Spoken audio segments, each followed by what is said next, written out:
Ranking the best offensive linemen in Madden 24. We have officially gotten our first reveals for Madden 24 Ultimate Team. We got the offensive line right here. Now today we're going to go one by one, take a look at their stats, and I'm going to be telling you guys if I think they're going to be starters. And with the top 10 we have right here, I'm going to give you guys my day one offensive line just based on this. Now for the most part, offensive linemen, as they go up in overall, they get better. So an 86, I believe, with the mud deep dive is the highest you can get. So these right here should be some of the best offensive linemen day one. Now the first card we got right here is Jason Kelce at center. The ratings that matter for offensive linemen, this is a year-to-year thing. It really doesn't change. It's going to be pass block power, pass block finesse, and run block. Pass block power can counter power moves. Pass block finesse can counter finesse moves, obviously. Now something that isn't shown right here, but we can kind of assume, someone like Jason Kelce and Lane Johnson, who we're going to cover later, always have really good physical stats. So for that reason, he gets a boost for me, and I think these ratings are pretty solid. Something that does kind of change year to year, whether it's really important or not, is awareness rating on a center as well. The awareness rating on your center can replace the lowest awareness rating on your offensive line. And in some years that is really, really important. Other years it's kind of like it really didn't matter. Like say last year, DB Fire, like if you had a really high awareness center,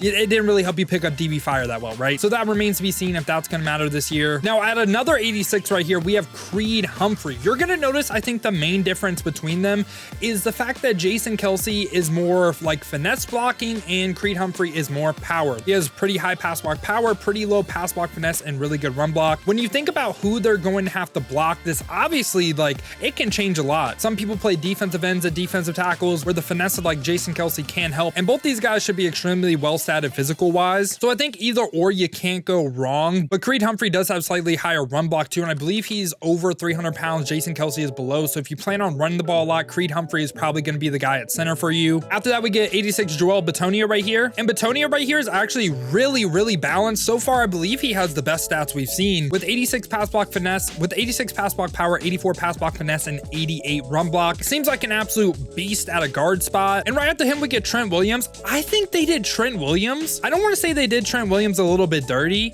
but I feel like his like pass block stats, I don't know. He's a little bit more balanced than say like Jason Kelce or Creed Humphrey, but they aren't really like that high 80s. Trent Williams is just overall really well balanced with 84 pass block power, 82 pass block finesse, and 85 run block. I think he's pretty solid, but I do not think he's the best offensive lineman like I think he should be. And right after that, we get Chris Lindstrom. Avoid this card. Avoid this card at all costs. And it's because of the rating that you see right here. 73 pass block finesse.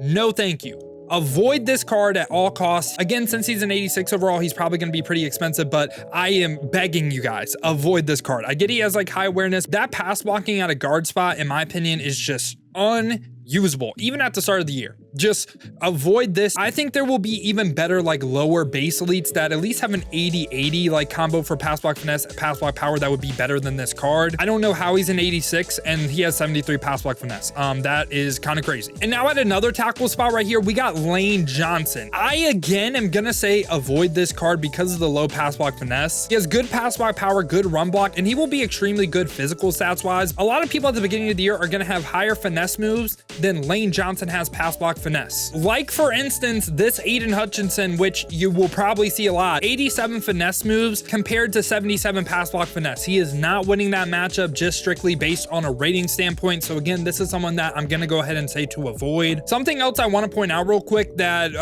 that kind of covers Chris Lindstrom, Trent Williams, and Lane Johnson. What you're going to notice is instead of right tackle, left tackle, or left guard, right guard, it's just a strict guard spot, which I do like that change. And that should help some theme teams out there, and it should also just help people's teams in general. After that, we get another center right here, Ethan Pocic right here. I'm probably butchering that, but this card is another one that I'm gonna go ahead and say to avoid because of the low pass block power. And especially at center, man, you're gonna be playing some big defensive tackles that are gonna have over 80 and probably mid 80 power moves. And I mean, he has good awareness, good pass block finesse, and pretty good run block as well. But again, when we compare him to say Jason Kelce or Creed Humphrey, what does he do better than either of those guys, right? And I don't really think he does anything better. His physical stats may be better, but I doubt it because again, Creed and Jason Kelce are always like a top offensive lineman for those stats. So this is again a card that I'm gonna go ahead and say to avoid. I know Connor Williams had a really high PFF grade.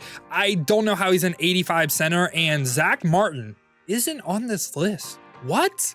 How is Zach Martin not on this list? Kind of crazy, right? But when we take a look at this card, he's actually extremely balanced and he's better than Pocic. I think overall for the ratings that matter, again, he is extremely balanced. 82 pass block power, 86 pass block finesse, and 87 run block. This is not Dolphins bias when I say it's likely he could be the best. He could be the best blocking center. I'm a little bit worried about his movement stats when we compare him to, again, Kelce and Creed Humphrey. But these stats right here are extremely balanced. And again, we don't have to worry about run block power and also run block finesse. Has 82 plus for every single one, and has really good pass block finesse, really good run block.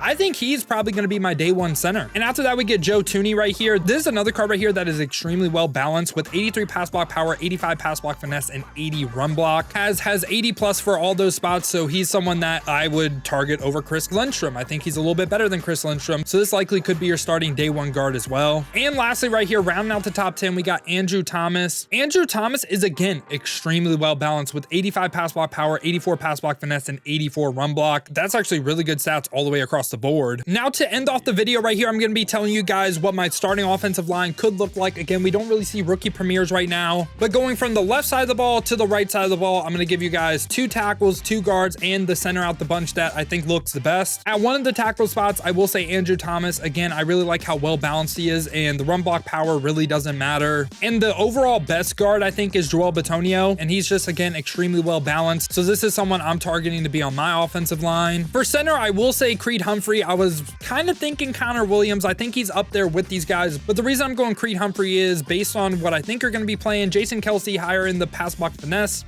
I think more likely than not, you're going to be playing more power rushers on the inside. So that's why I'm going Creed Humphrey. And again, he should have extremely good physical stats as well at the start of the year. So he's going to be a really nice center. At the other guard spot, I am going to go ahead and say Joe Tooney. Again, just a lot more balanced than Lindstrom. Now, when we do talk about some rookie premieres, I do think Joe Tooney is likely, like, there could be a rookie premiere better than Joe Tooney's. And he doesn't, and I don't think he's as good as Joel Bitonio or anything. So this is a spot where if you have a rookie premiere guard, this is probably where he would go for my best offensive line. And finally, rounding out the tackles right here, we are going to have Trent Williams. Again, just a little bit more balanced than Lane Johnson. And I do kind of think Andrew Thomas is better than this Trent Williams card as well. Just when we look at the pass block power, pass block finesse, and the run block, I also think kind of like what I was just saying about Joe Tooney. I think this is a spot where your rookie premiere could probably go if you did like a Paris Johnson, if you did a Darnell Wright. I could see them being potentially even better than Trent Williams. I think Andrew Thomas and Trent Williams likely, do you need both of them if you did all your rookie premieres? Probably not. I think the rookie premieres could hold it down for you. But yeah, y'all, this has been my thoughts on the first ratings reveal we've gotten for Madden 24 Ultimate Team. I hope y'all did enjoy this video. Let me know down below in the comments who you're targeting day one for your Madden squad. Now, if you did enjoy this video and you enjoy content like this, want to stay up to date with the best cards in Madden 24, make sure to leave a like and subscribe. And if you want to see me build my team live, check the links in the description, hit that Twitch with a follow. We have been grinding the streams over there, so I greatly appreciate that. Now, if you don't feel like heading over to Twitch and you want another video to watch, check this one out right here. I used an all silver squad in in-game Madden 23.